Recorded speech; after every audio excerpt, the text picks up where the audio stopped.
We are the Gujarat Technological University. Since its inception over a decade ago, GTU has been empowering young and curating minds to realize their true potential. Over 4 lakh inspired students are enrolled with one of the premier academic universities in India. With more than 450 affiliated colleges in its fold operating across 5 zones of the state, GTU, the International Innovative University, your place to move forward.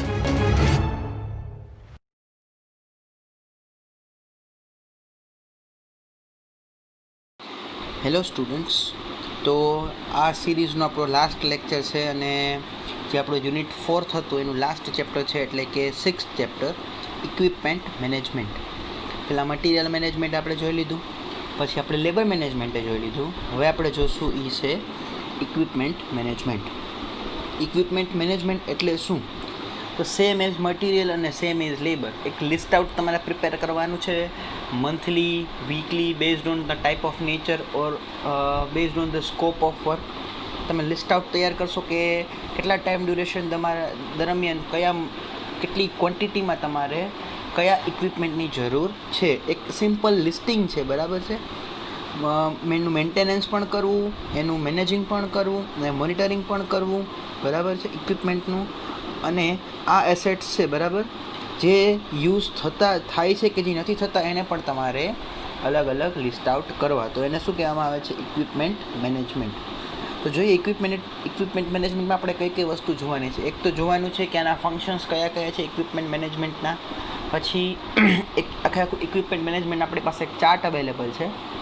એની પછી કયા કયા ટાઈપના equipment આપણા site ઉપર આપણે useful છે તો use કરીએ છીએ. એસ્કેવેટિંગ ટૂલ્સ છે, અર્થ મૂવિંગ ટૂલ્સ છે, પછી ક્રશર્સ છે. પછી આ બધા ઇક્વિપમેન્ટ્સ છે, બરાબર. એમાં ટાઈપના ઇક્વિપમેન્ટ્સ છે, એ 2 ટાઈપના ઇક્વિપમેન્ટ્સ આવે જનરલી. એક આવે સ્ટાન્ડર્ડ ઇક્વિપમેન્ટ અને એક આવે સ્પેશિયલ ઇક્વિપમેન્ટ. એ પણ આપણે ટેલી કરશું. અને આ ઇક્વિપમેન્ટની જે છે ઇકોનોમિકલ લાઈફ કેટલી હોઈ શકે એ પણ આપણે ટેલી કરશું. તો સ્ટાર્ટ કરીએ. સૌથી પહેલું છે ઇક્વિપમેન્ટ શિડ્યુલ. જેમ મટીરિયલ શિડ્યુલ હતું, જેમ લેબર શિડ્યુલ હતું, એ જ રીતે ઇક્વિપમેન્ટ શિડ્યુલ પણ છે. તો આખું લિસ્ટિંગ કરો છો ઇક્વિપમેન્ટનું વિથ ધ ક્વોન્ટિટીઝ, બરાબર. જનરલી એક હાઈ ઇન્ફોર્મેશન આપે છે અબાઉટ ઇક્વિપમેન્ટ. એક આખી ડેટા શીટ અને સ્પેસિફિકેશન પ્રિપેર થાય છે, લાઈક અ લાઇન શીટ પણ ખાલી ઇક્વિપમેન્ટ માટે. જો આ એક આપણો લાઇન શીટ આપણી પાસે અવેલેબલ છે, જોઈએ. અને સૌથી પહેલું તમે જોશો તો equipment schedules for pipe rack works, બરાબર. અહીંયા બધું લિસ્ટ આઉટ કરેલું છે. સિરિયલ નંબર આપ્યું છે, ઇક્વિપમેન્ટનું ડિસ્ક્રિપ્શન આપ્યું છે, એ કેમાં આપણે પરચેસ કરવાના હોય, બરાબર. યુનિટ્સમાં નંબર છે, ક્વોન્ટિટી આપી છે, કેટલા ટાઈમ ડ્યુરેશન માટે યુઝ થાય છે અને આ period in month. Green line એટલું તમને સજેસ્ટ કરે છે કેટલા ડે માટે યુઝ થશે. 45 ડેઝ એસ્કાવેટર્સથી જેસીબી છે, ડેમ્પ ટ્રક ક્યાં સુધી, લોડર ક્યાં સુધી, પછી કોમ્પેક્ટર ક્યાં સુધી યુઝ કરવાની છે, ક્રેન ક્યાં સુધી યુઝ કરવાની છે, આ બધું એનું મેન્શન અહીંયા કરેલું છે, બરાબર. આ આખું ઇક્વિપમેન્ટ શેડ્યુલ છે, આખું એક લિસ્ટિંગ છે જેમાં તમને વિથ ક્વોન્ટિટી અને વિથ સ્પેસિફિકેશન તમને એક આઈડિયા આવી જશે કે થ્રુ આઉટ ધી વર્ક તમારે કયા ટાઈમ ડ્યુરેશન કે કયા ફેઝ દરમિયાન કયા મટીરિયલ, કયા ઇક્વિપમેન્ટની તમને જરૂર પડશે. હવે જો એનું ક્લાસિફિકેશન આપણે સમજવાની ટ્રાય કરીએ તો કયા કયા ટાઈપના ક્લાસિફિકેશન વાઇઝ તમારી પાસે ઇક્વિપમેન્ટ અવેલેબલ છે. તો એમાં સૌથી પહેલાં કયા છે તો કે એસ્કેવેટિંગ ટૂલ્સ. એસ્કેવેટિંગ ટૂલ્સ એટલે કે જે તમારા સોઇલને એસ્કેવેટ કરે, સોઇલને ડમ્પ કરી શકે. તો આ ટાઈપના ઇન્સ્ટ્રુમેન્ટને શું કહેવામાં આવે છે? Excavating tools. સૌથી પહેલાં એમાં એવું છે ટ્રેક્ટર, બીજું bulldozer, grader, scraper, power shovel, dragline, backhoe loader, clamshell અને ટ્રેન્ચિંગ મશીન. તો આટલા આપણી પાસે અવેલેબલ છે અહીંયા. આમાં આપણે જો 1 બાય 1 લિસ્ટિંગ કરીને જોતા હોઈએ તો કયા કયા છે. સૌથી પહેલું એમાં છે બુલડોઝર. બુલડોઝર જનરલી આપણે જોયેલું છે બધાએ, ક્રાઉલર માઉન્ટેડ હોય. ક્રાઉલર એટલે કે જે ચેઇન હોય છે, બરાબર, આખી ચેઇન માઉન્ટેડ હોય છે, એને આપણે બુલડોઝર કહીએ છીએ. એના ફ્રન્ટ પોર્શનમાં એક બ્લેડ હોય છે જે તમારા સોઇલને એસ્કેવેટ કરવાનું કામ કરે છે. અહીંયા મેં મેન્શન કરેલું છે ફ્રન્ટ પોર્શનમાં શું હોય છે, મેટલની પ્લેટ. અને રેર પોર્શનમાં એને શું હોય છે, રિપર હોય છે, જે સોઇલને, ડેન્સ સોઇલને લૂઝ કરવાનું કામ કરે છે, બરાબર. આ કોઈપણ ટાઈપની સોઇલને, લાર્જ અમાઉન્ટ ઓફ સોઇલને, સેન્ડને, રબલ્સને, મટીરિયલને કન્સ્ટ્રક્શન દરમિયાન એસ્કેવેટ કરવાનું અને દૂર સાઈડ લઈ જવાનું કામ કરે છે. બરાબર. આપણે બુલડોઝર વાઇડલી રેન્જમાં અવેલેબલ છે, માઇન્સમાં પણ હોય છે, ક્વોરીમાં પણ તમને મળી શકે છે, મિલિટરી બેઝમાં પણ તમે યુઝ કરો છો એને, હેવી ઇન્ડસ્ટ્રીયલ મશીનરીઝ તરીકે પણ યુઝ કરો છો, એન્જિનિયરિંગ પ્રોજેક્ટ્સમાં અને ફાર્મમાં પણ તમે એને યુઝ કરી શકો છો. બરાબર. એક ફોટોસ છે આ તમારું બુલડોઝર છે, તમે આ જોઈ શકો છો ને, આ છે ને એને ક્રાઉલર માઉન્ટેડ કહેવાય. આની જગ્યાએ વ્હીલ માઉન્ટેડ પણ આવી શકે. આગળનું જે આ બ્લેડ છે જે એસ્કવેટ કરે છે સોઇલને, તમે જોઈ શકો છો. પાછળ છે આ રીપર છે, બરાબર. આ એને આખું ચેમ્બર છે જ્યાંથી આખું તમારું બુલડોઝર કંટ્રોલ થશે. બીજું આપણે વાત કરી હતી, બીજું છે તમારું ટ્રેક્ટર. ટ્રેક્ટર શું છે તો કે ટ્રેક્ટર એ કાઇન્ડ ઓફ હોલિંગ ઇક્વિપમેન્ટ છે. હોલિંગ એટલે કે ટ્રાન્સપોર્ટેશન ઇક્વિપમેન્ટ છે, બરાબર. એનું એસ્કવેશનમાં કાંઈ ખાસ રોલ નથી, પણ એસ્કવેટેડ જે સોઇલ છે ને એક જગ્યાએથી બીજી જગ્યાએ ડમ્પ કરવા માટે ટ્રેક્ટરનો ખાસ યુઝફુલ છે. ટ્રેક્ટર તમે કોઈ આવા ઇન્સ્ટ્રુમેન્ટ સાથે કનેક્ટ કરીને એને બીજા પર્પસ તરીકે યુઝ પણ કરી શકો છો. આપણે જોવું એગ્રીકલ્ચરમાં પણ યુઝ થશે. આ આપણું ટ્રેક્ટર છે જે સાઇટ ઉપર લોડિંગ અનલોડિંગ ઓફ મટીરિયલ માટે કામનું છે, બરાબર. નેક્સ્ટ છે તમારું સ્ક્રેપર. સ્ક્રેપર શું છે તો કે એ એક વ્હીલ ટ્રેક્ટર સ્ક્રેપર છે, બરાબર. એના ફ્રન્ટ પોર્શનમાં ટ્રેક્ટર કનેક્ટેડ હશે અને બેક પોર્શનમાં એક હેવી ઇક્વિપમેન્ટ કનેક્ટેડ હશે જે અર્થને એસ્કવેટ કરીને મૂવ કરવાનું કામ કરે છે, બરાબર. એના રિયર પાર્ટમાં એટલે કે પાછળના પાર્ટમાં એક સ્ક્રેપર હોય છે જે એક વર્ટિકલી મૂવેબલ હોપર હોય છે જેની શાર્પ બ્લેડ્સ હોય છે જે ગ્રાઉન્ડને કટ કરી એ રાઇઝ થઈ શકે અને લોવર ડાઉન પણ થઈ શકે. ફોટો આપણે જોઈએ તો આ કંઈક ટાઈપનો ફોટોઝ આપણી પાસે છે. આ એનું ફ્રન્ટ પોર્શન છે, આ ટ્રેક્ટર છે તમારું, અને આ એનું પાછળનું રિયર પોર્શન છે. આ જે પોર્શન છે એમાં શાર્પ બ્લેડ્સ હોય છે. આ બ્લેડ્સ ઓપન થશે એટલે ગ્રાઉન્ડને એસ્કવેટ કરશે ને આ એને જે છે એમાં કલેક્ટ થશે ને પછી આને ડમ્પ કરવા માટે આપણે જઈ શકશું. નેક્સ્ટ વાત કરીએ, ઘણા બધામાં નાના નાના ઇક્વિપમેન્ટ્સ છે. એક છે સ્કેરીફાયર અને રીપર્સ જે સોઇલને લૂઝ કરવાનું કામ કરે છે. હમણાં બધાના ફોટોસ પર આપણે જોઈશું. પાવર શોવેલ છે, એ બધા ટાઈપની સોઇલને એસ્કવેટ કરવાનું કામ કરે છે અને તેને ડમ્પરમાં લોડ કરવાનું પણ કામ કરે છે. પછી ટ્રેક્ટર સોવેલ શું છે તો કે ટ્રેક્ટર સોવેલ પણ એ જ કામ છે, સોઇલને લૂઝ કરવાનું, એસ્કવેટ કરવાનું અને ટ્રાન્સપોર્ટ કરવાનું છે. ડ્રેગલાઇન એસ્કલેટર્સ. ડ્રેગલાઇન એસ્કલેટર્સ એક કાઇન્ડ ઓફ હેવી ઇક્વિપમેન્ટ છે, બરાબર. સિવિલ એન્જિનિયરિંગમાં યુઝ થાય છે, સરફેસ માઇનિંગમાં પણ યુઝ થઈ છે.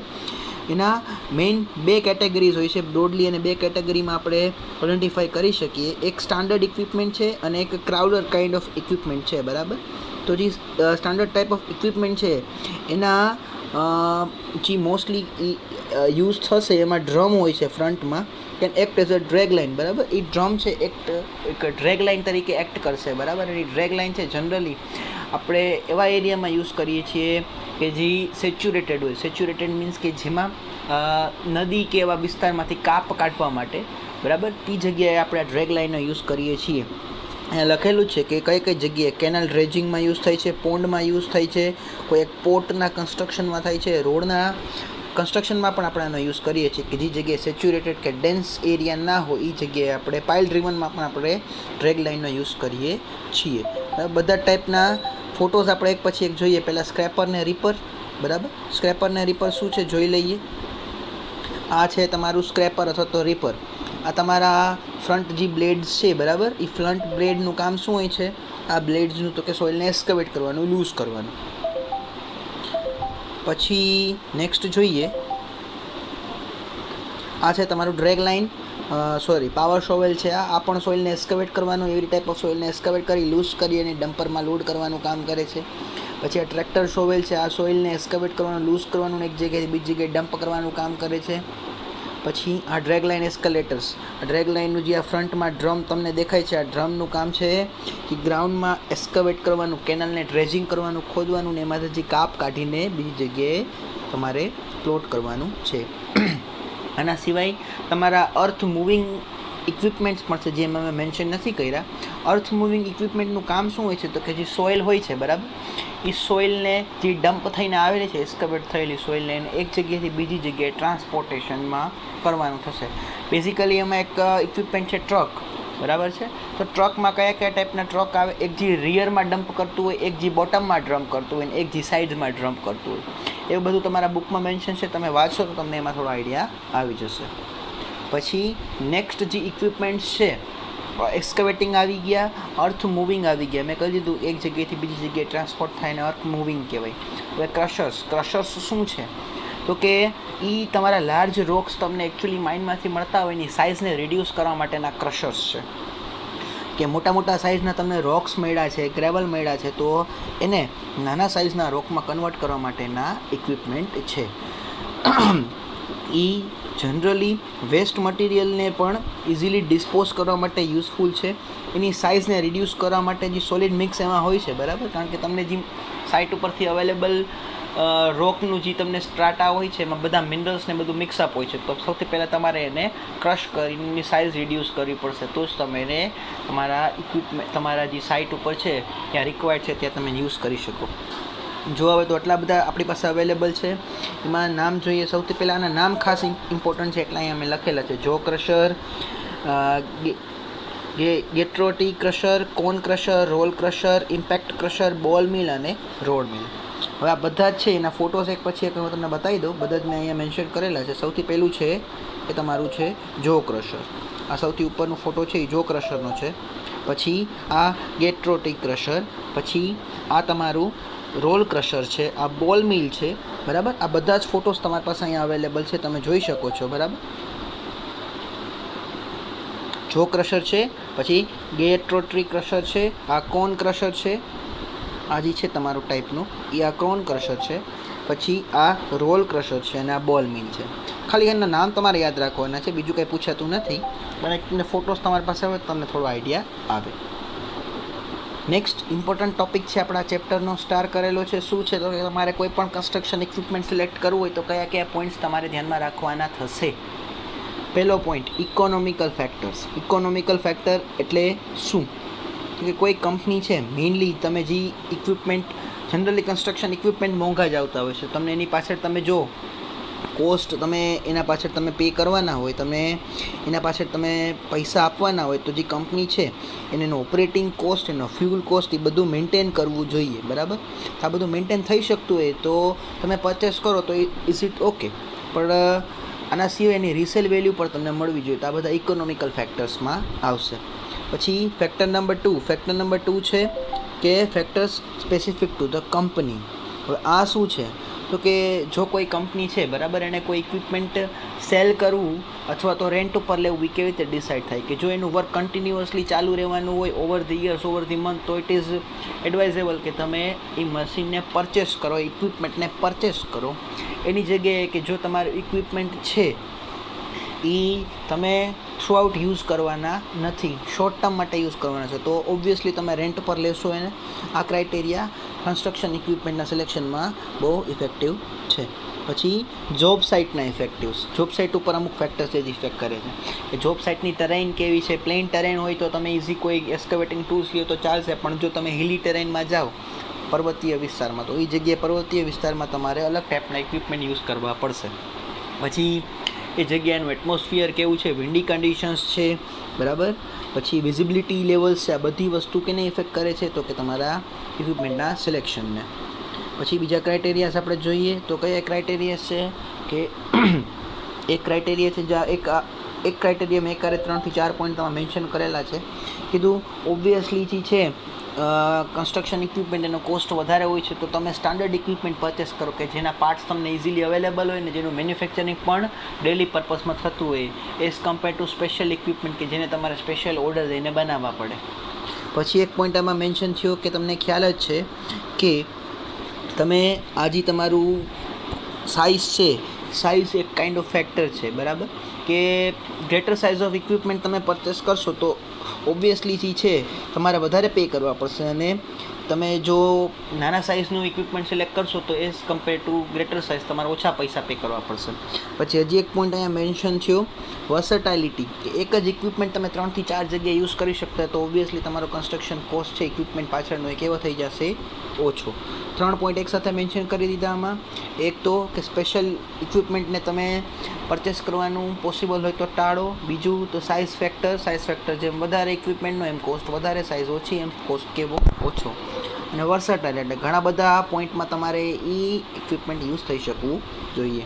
પછી છે ટાઈમલાઈન, જો તમારી પાસે લિમિટેડ ટાઈમલાઈન હોય, લિમિટેડ ટાઈમમાં તમે તમારી વસ્તુને કમ્પ્લીટ કરીને આપવાની હોય, પ્રોજેક્ટ કમ્પ્લીટ કરીને આપવાનો, તો ઓબ્વિયસલી તમારે મશીનરી વર્ક વધારે સુટેબલ થશે, ત્યારે ઇક્વિપમેન્ટ તમારે પરચેસ કરવું પડશે, એ એડવાઇઝેબલ છે.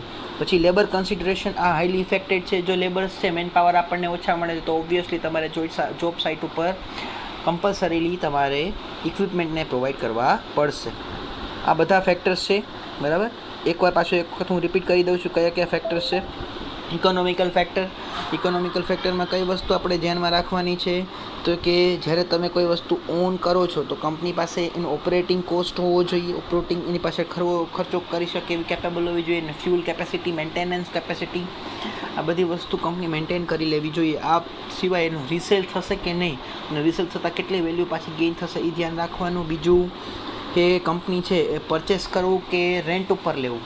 જો લોંગ ટર્મ વર્ક હશે તો પરચેસ કરો, અને શોર્ટ ટર્મ વર્ક હશે તો રેન્ટ ઉપર લો. થર્ડ ફેક્ટર શું છે, તો કે જોબ સાઇટની કન્ડિશન્સ. વિન્ડી ક્રાઇટેરિયા છે, સ્લોપવાળો એરિયા છે, હિલી એરિયા છે, પ્લેઇન ગ્રાઉન્ડ છે, તો આ બધા જ ફેક્ટર્સ તમારા કન્સ્ટ્રક્શન ઇક્વિપમેન્ટ ઉપર ઇફેક્ટ કરે છે. 3 પોઈન્ટ એકારે મેન્શન કર્યા એમાં મેં. પછી કયા 3 પોઈન્ટ આપણે વાત કરીએ તો કે સ્ટાન્ડર્ડ ઇક્વિપમેન્ટ સિલેક્ટ કરો, સાઇઝ ફેક્ટર અને વર્સેટાઇલ. પછી પ્રોજેક્ટની ટાઈમલાઈન, તો કે જે તમારો પ્રોજેક્ટ છે શોર્ટ ટર્મમાં કમ્પ્લીટ કરવાનો, તો ઓબ્વિયસલી તમારે હાઈલી એડવાન્સ કન્સ્ટ્રક્શન ઇક્વિપમેન્ટનો યુઝ કરવો પડશે પ્રોજેક્ટને કમ્પ્લીશન કરવા માટે. અને લેબર્સ, જો લેબર ઇઝીલી અવેલેબલ ના હોય તો તમારે ઓબ્વિયસલી એના માટે મશીનરીનો યુઝ કરવો પડશે. હવે કયા ટાઈપના ઇક્વિપમેન્ટ હોય, આપણે હમણાં જ વાત કરીએ. ક્રાઇટેરિયા તો સિલેક્શનનો, તો 2 ટાઈપના ઇક્વિપમેન્ટ હોય, એક હોય સ્ટાન્ડર્ડ અને બીજું હોય સ્પેશિયલ. તો આનો જે છે તફાવત આપણે ખાસ પૂછે છે, તો આ ખાસ અહીંયા મેન્શન કરજો તફાવત શું છે સ્ટાન્ડર્ડ ઇક્વિપમેન્ટ અને સ્પેશિયલ ઇક્વિપમેન્ટ વચ્ચેનો બેઝિક ડિફરન્સ. સૌથી પહેલો યુઝ, કઈ જગ્યાએ યુઝ થાય. સ્ટાન્ડર્ડ ઇક્વિપમેન્ટ કોમનલી બધા ટાઈપના પ્રોજેક્ટમાં, મલ્ટિપલ પ્રોજેક્ટમાં યુઝ થાય છે, અને કોમન જે છે ટિપિકલ ઓપરેશન્સ એમાં યુઝ થાય છે. જ્યારે સ્પેશિયલ ઇક્વિપમેન્ટ છે એને કોઈ સ્પેશિયલ પ્રોજેક્ટમાં કે સ્પેશિયલ ઓપરેશનમાં જ આપણે યુઝ કરીએ છીએ. મેન્યુફેક્ચર તો ઇઝી મેન્યુફેક્ચર છે સ્ટાન્ડર્ડનું. કમ્પોનન્ટ્સ આર ઇઝીલી અવેલેબલ ને ઇઝીલી ડીલર પાસે તમને મળી જશે. જ્યારે આ જે છે સ્પેશિયલ ઇક્વિપમેન્ટ, એનું તમારે સ્પેશિયલ ઓર્ડર દઈને એનું મેન્યુફેક્ચર કરાવવું પડે, અને એના જે છે પાર્ટ્સ ઇઝીલી અવેલેબલ પણ હોતા નથી. અહીંયા લખેલું છે availability easy available, fast delivery. Availability કેવી છે, ડિફિકલ્ટ, અને ડિલિવરીમાં પણ ટાઈમ લાગે છે. સ્પેર પાર્ટ્સ આના ઇઝીલી અવેલેબલ છે, આના સ્પેર પાર્ટ્સ ઇઝીલી અવેલેબલ નથી. રિપેર આનું ઇઝી છે, આનું ડિફિકલ્ટ છે. પછી જે આનો કોસ્ટ ઓફ પ્રોડક્શન છે એ લેસ છે, આનો કોસ્ટ ઓફ પ્રોડક્શન છે એ કેવો છે, હાઈ. એક્ઝામ્પલ કયા છે, તો કે કોન્ક્રીટ મિક્સર, જેસીબી રોલર, અને આમાં છે TBM, ટનલ બોરિંગ મશીન. બધા જ ફોટોસ એક પછી એક અહીંયા જો બતાવેલા છે મેં, આ બધા જેટલા ફોટોસ તમે જોઈ શકો છો, આ બધા જ ફોટોસ છે એ સ્ટાન્ડર્ડ ઇક્વિપમેન્ટના છે, અને એની સાથે આ છે એ ટનલ બોરિંગ મશીન છે, અને આ જે છે એ સ્પેશિયલ ઇક્વિપમેન્ટ છે. ઓબ્વિયસલી તમે જોઈ શકો છો આનો જે કન્સ્ટ્રક્શન કોસ્ટ છે, એના સ્પેર પાર્ટ્સ છે એ બહુ ઇઝીલી અવેલેબલ ના હોય, સ્પેશિયલ ઓર્ડર દઈને જ તમારે આને બનાવડાવવા પડશે. નેક્સ્ટ અને ઇમ્પોર્ટન્ટ ટર્મ, અને જે તમને પહેલાં સ્ટડીમાં આવી ગયેલો છે, ડેપ્રિશિએશન. આ ડેપ્રિશિએશન શું કામ પિક્ચરમાં આવ્યું, તો કે એક મશીનરીના તમે કરો પરચેસ તો એના 3 ફેઝિસ હોય. એક પરચેસિંગ, પછી પરચેસિંગ ડ્યુરિંગ તમે એને યુઝ કરશો તો એનું ડેપ્રિશિએશન થશે, અને લાસ્ટમાં તમારે એની ઇકોનોમિકલ લાઈફ કેલ્ક્યુલેટ કરવાની હોય. તો ઇન્વેસ્ટમેન્ટ આપણે જોઈ લીધું કયા ટાઈપના સ્ટાન્ડર્ડ ઇક્વિપમેન્ટમાં ઇન્વેસ્ટ કરવું જોઈએ. ઇન્વેસ્ટ કર્યું, પરચેસ કરી લીધું, પરચેસ કરીને ડેઇલી પર્પઝમાં આપણે યુઝ કર્યું. યુઝ કરશું તો શું થશે, જેમ જેમ તમે એને યુઝ કરો એમાં એના અમુક પાર્ટ્સ છે એ ઘસતા જશે તો એની જે વેલ્યુ છે એમાં ઘટાડો થશે. એ ઘટાડો થવાને શું કહેવામાં આવે છે, આપણે ડેપ્રિશિએશન કહેવામાં આવે છે. બરાબર. ડેપ્રિશિએશન ઘણી બધી કન્ડિશન ઉપર ઇફેક્ટ કરે છે. બરાબર. ઘણી બધી રીતે ડેપ્રિશિએશન થઈ શકે. વિયર અને ટીયરના કારણે, ઘસારાના કારણે ડેપ્રિશિએશન થાય. Over a period of time તમે એના વાંધો નહીં, વધારે ટાઈમ યુઝ નથી કર્યું, પણ તમારા પાસે એ વસ્તુ ઘણા ટાઈમથી પડેલી છે તો પણ એના વેલ્યુમાં ઘટાડો થશે. આઉટ ઓફ ફેશન હોવાના કારણે પણ એની વેલ્યુ ઘટી શકે. તો આ બધા ડેપ્રિશિએશનના કારણો છે. ડેપ્રિશિએશનનું આપણે જો અપોઝિટ જોઈએ તો એ એપ્રિશિએશન છે. અને એપ્રિશિએશન એટલે કે over a period of time તમારી એસેટના વિથ ધ ટાઈમ એસેટમાં તમારા કોઈ ચેન્જ આવતો નથી. ફોર એન એક્ઝામ્પલ ગોલ્ડ, તમારી પાસે 500 વર્ષ જૂનું ગોલ્ડ હશે તો એના કાંઈ પ્રાઇસમાં ડિક્રીમેન્ટ નહીં આવે, ઇન્ક્રીઝ જ થશે. બરાબર. A with respect to time એને કોઈ ફેક્ટર ઇફેક્ટ કરતો નથી. ડેપ્રિસિએશન કેને કહેવાય ખબર પડી ગઈ, એના પ્રાઇસમાં ઘટાડો થવો ડ્યુ ટુ તમારું કોન્સ્ટન્ટ યુઝ. હવે આ ડેપ્રિસિએશન જો આપણે ફાઇન્ડ કરવી હોય તો એની 3 મેથડ છે, આપણે પહેલાં સ્ટડીમાં આવી ગયેલી છે. કઈ મેથડ? પહેલું છે સ્ટ્રેટ લાઇન મેથડ, પછી બીજું કોન્સ્ટન્ટ પર્સન્ટેજ અને ત્રીજું છે એ છે sinking fund method. Straight line method આપણે કેલ્ક્યુલેટ કરવી હોય ડેપ્રિસિએશનમાં કેલ્ક્યુલેટ કરવી હોય તો સૌથી પહેલાં આપણે શું કરશું તો કે ડિફરન્સ લેશું. કેનો? તો કે એનો યુનિટ કોસ્ટ, બરાબર. તમે જેટલો પરચેસિંગ કોસ્ટ હતો એમાંથી એની સાલ્વેજ વેલ્યુ બાદ કરી divided by the number of expected years to be used. હવે આપણે એનો પરચેસિંગ કોસ્ટ તો ખબર પડી. સાલ્વેજ વેલ્યુ એટલે શું? 2 ટાઈપની વેલ્યુ આવે, કોઈ સ્ક્રેપ ને કોઈ સાલ્વેજ. સ્ક્રેપ વેલ્યુ એટલે કોઈ તમે વસ્તુને તોડીને વેચો તો એને સ્ક્રેપ વેલ્યુ કહેવાય. અને સાલ્વેજ વેલ્યુ એટલે કે તમે વસ્તુને એઝ ઇટ ઇઝ વેચી નાખો, એને તોડતા નથી. ઓબ્વિયસલી તમે મશીનને તોડીને એના સ્પેર પાર્ટ્સ અલગથી નહીં વેચો, મશીનને આખું જ વેચી નાખશો. એટલે અહીંયા કયું ટર્મ આપણે આવશે? Salvage value. અહીંયા તમારે કેલ્ક્યુલેટ કરવું હોય તો આપણી પાસે ઇક્વેશન પણ અવેલેબલ છે. કયા ઇક્વેશન છે? સૌથી પહેલું આવાળું ડેપ્રિસિએશન કેલ્ક્યુલેટ કરવાનું, C-S/N. C એટલે એનો પરચેસિંગ કોસ્ટ, S એટલે salvage value divided by N number of years તમે એને યુઝ કરવાનો છો. આ એન્યુઅલ ડેપ્રિસિએશન છે. તમારે m વર્ષ પછી ડેપ્રિસિએશન ફાઇન કરવું હોય તો ઇન્ટુ m કરવાનું થશે. આ 1 વર્ષમાં આટલો ઘસારો છે, 10 વર્ષમાં કે તો ઇન્ટુ 10 કરી દેવાનું, એટલે શું થઈ જશે? 10 વર્ષનો ઘસારો. બીજી મેથડ છે constant percentage method. Constant percentage મેથડમાં આપણે શું કરીએ છીએ કે એક એઝમ્પશન લઈએ છીએ કે જે તમારું એક ફિક્સ્ડ પર્સન્ટેજ તમારા વેલ્યુમાંથી ડેપ્રિસિએશન થાય છે એના બિગિનિંગ ઓફ ધી યરમાં. બુક વેલ્યુ, બરાબર. સપોઝ 10 યરનું તમારું પ્રોડક્ટ છે, પહેલા યરમાં કંઈક એની ઇનિશિયલ વેલ્યુ હતી ઇન્ટુ 10% એટલો ઘસાડો બાદ કરી નાખ્યું. સેકન્ડ યરમાં જે ફર્સ્ટ યરની વેલ્યુ હતી એના કરતાં થોડી ઘટી ઇન્ટુ 10% ઘટાડો બાદ કરી નાખ્યો. થર્ડ વર્ષમાં સેકન્ડ યર કરતાં પણ એની વેલ્યુ કેવી થઈ ગઈ? ઘટી ગઈ, ઇન્ટુ 10% ઘટાડો બાદ કરી નાખ્યો. એવી રીતે કોન્સ્ટન્ટ પર્સન્ટેજ મેથડ કેલ્ક્યુલેટ થાય છે. એન્યુઅલી કેલ્ક્યુલેટ કરવું હોય તો ફર્સ્ટ ઇક્વેશન, અને m યર પછી કેલ્ક્યુલેટ કરવું હોય તો સેકન્ડ ઇક્વેશન આવશે. અહીંયા m એટલે કે m યર પછી, 10 યર પછી તો 10, અને n એટલે કે number of expected years to be use, કેટલા વર્ષ તમે એને યુઝ કરવાના છો એ ટર્મ. પછી છે sinking fund method. Sinking fund મેથડમાં પણ તમારી પાસે શું કરવાનું છે? સિંકિંગ ફંડ મેથડમાં તમારે કોઈ એક ફંડ છે એને કઈ એક જગ્યાએ કલેક્ટ કરવાનો છે, બરાબર.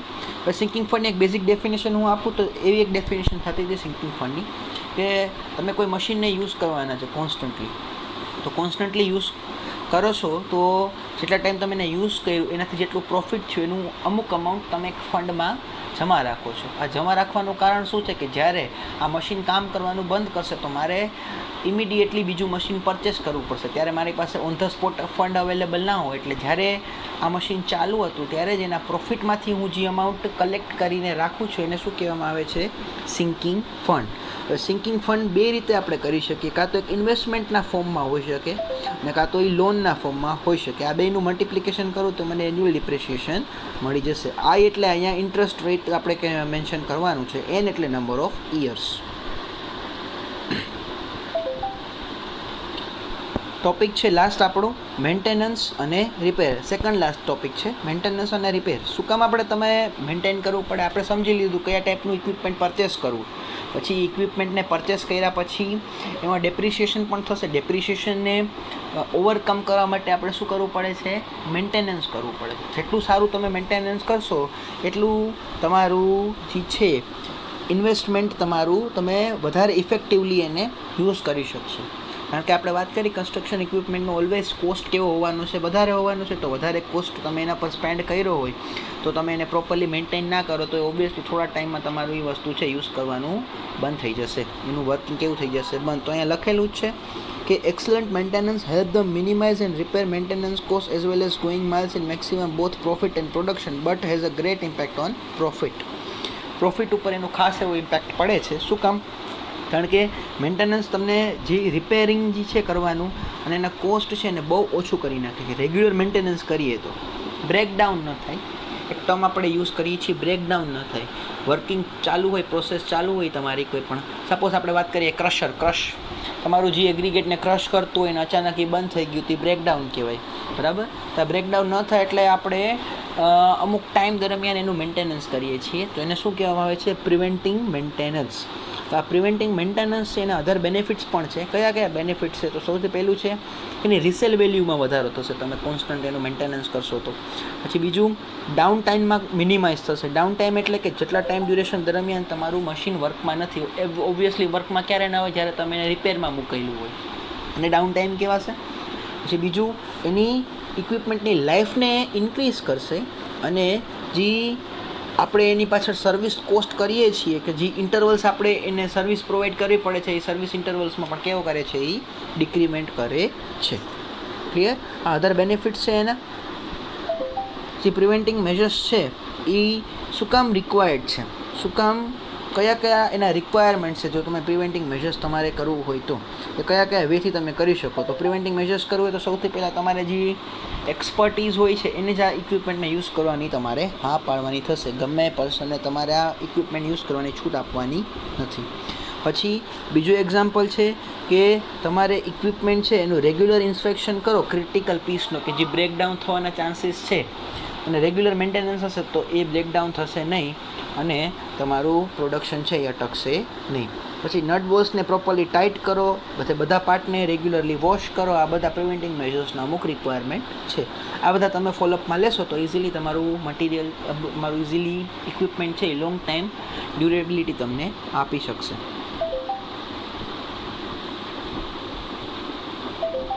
આ એ જ વસ્તુ પાછું એક ફોટોગ્રાફીના થ્રુ મેન્શન કરેલી છે, બરાબર, કે સૌથી પહેલાં તો તમારે જે કમ્પોનન્ટ છે, બરાબર, જે ફેલ થવાના છે, વોર્મ થયેલા છે, થોડા બ્રેકડાઉન થયેલા છે, એને તમે રિપ્લેસ કરો, ક્લીન કરો, રિસ્ટોર કરો બિફોર એનું ડિગ્રેડ ન થઈ જાય, કોરોઝન ના થઈ જાય. ઓબ્વિયસલી કોરોઝન થશે એટલે ડિગ્રેડ ન થઈ જાય એના પહેલાં તમારે એનું કોન્સ્ટન્ટલી કરવાનું. પછી કોન્સ્ટન્ટ તમારે યુઝ છે કમ્પોનન્ટનો એ કન્સિક્યુટિવ સિસ્ટમ ફેલિયર ન થાય એના માટે એને અવોઇડ કરો.